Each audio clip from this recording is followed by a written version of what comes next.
गुज़रता साल है और साल का ये आखिरी दिन है।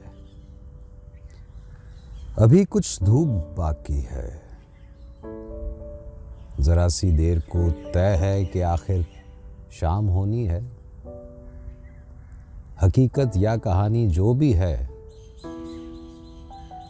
अंजाम होनी है।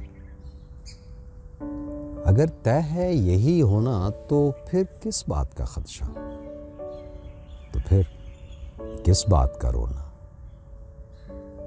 चलो मिल बैठकर अपने खसारे बांट लेते हैं, सभी रंग और जुगनू और सितारे बांट लेते हैं।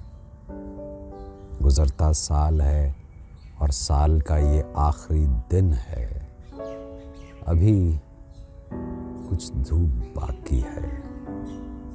ज़रा सी देर को तय है कि आखिर शाम होनी है।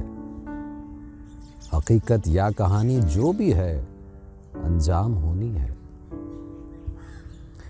अगर तय है यही होना तो क्यों ना शाम से पहले, किसी अंजाम से पहले, भुलाकर हर परेशानी, झटक कर हर तकल्लुफ़ को, जो कुछ घड़ियां मुयस्सर हैं उन्हीं में ज़िंदगी कर लें।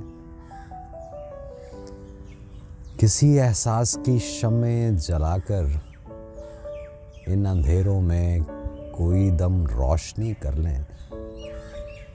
चलो हम दोस्ती कर लें। चलो हम दोस्ती कर लें।